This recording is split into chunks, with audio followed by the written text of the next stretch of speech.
Competition is definitely part of human nature too. And it has a really necessary role, not just in human society, but in nature as well. Nature is full of competition, often very brutal. But that competition has to be understood as part of a larger coherency.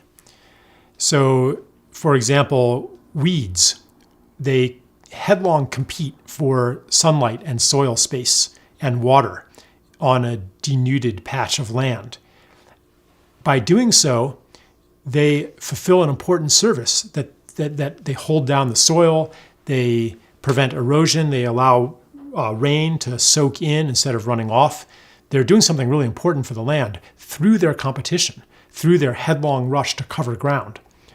So in the human realm, I think the proper role of competition, it's a way to discover and refine your gifts. So like in the car, we were talking about track and field, and I was a distance runner. So maybe, and at the beginning, I thought I wanted to be a sprinter. Well, competition quickly showed me that I was not going to be a sprinter. And I learned then that my true gift was something else.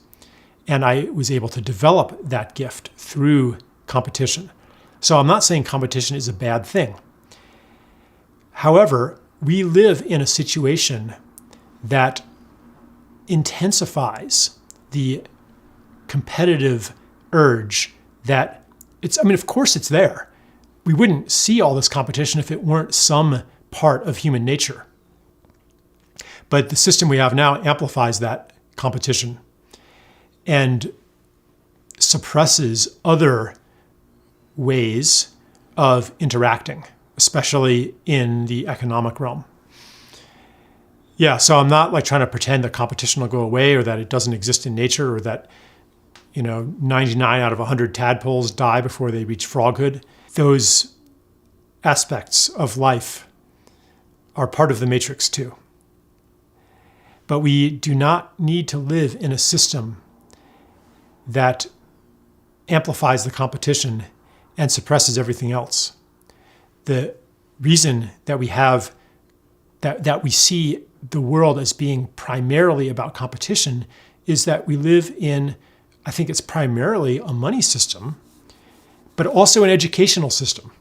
Like when you age segregate kids and condition their rewards and their success on outperforming their peers, you're going to have competition. That's training for the economy where there's a limited amount of reward, artificially limited because of the debt-based money creation system. So of course you have competition. We don't have to have a system like that. We could have other money systems that don't subject us to a world in which there's always more debt than there is money. That's a recipe for competition. It's like a game of musical chairs. This is the metaphor I use to explain the money system. Imagine that you're with 1,000 people and you're playing a gigantic game of musical chairs, maybe with 1,000 people and 950 chairs. And whoever doesn't get a chair, you're out of the game.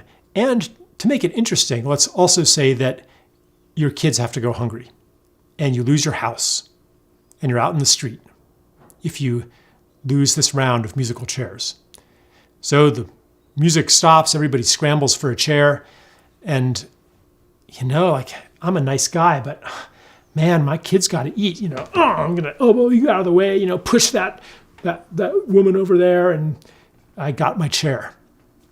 And everybody's doing that except for a few altruistic individuals who give up their chair and suffer the consequences, and they're out on the street. So that's the situation.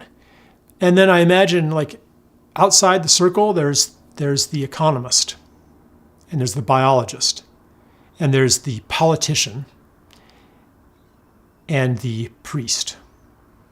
And the economist says, look at him, human nature, competing to maximize rational self-interest. Everyone's out for themselves.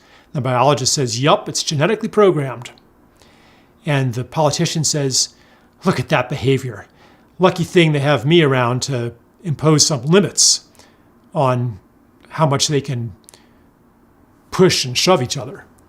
And the priest says, I'm going to go and try to make them be better people. And he goes in and tries to convince them to be a little bit more gentle and to let someone else have the chair. Well, but they all think that they're looking at human nature. But is that human nature? Or is it a consequence of the rules of the game? What would it look like if you had 1,000 people and 1,000 chairs?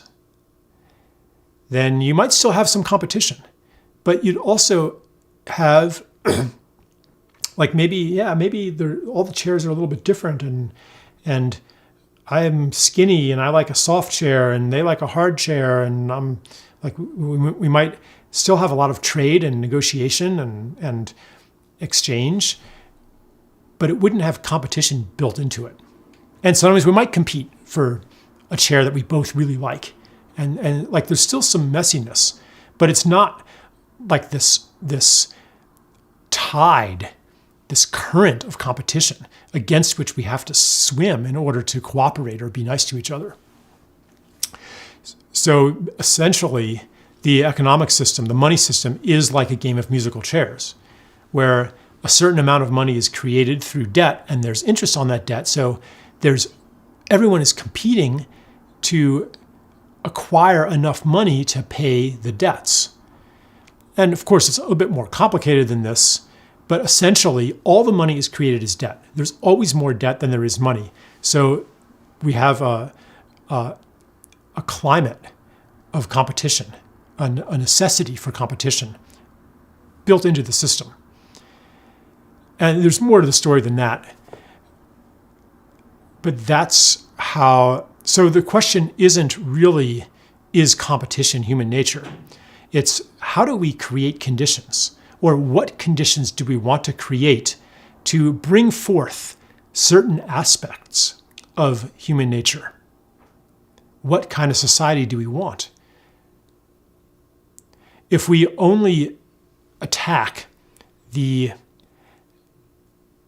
response to the conditions, like the priest going in there and attacking greed and making people feel guilty for shoving that old lady out of the way to get the chair, then nothing's going to change.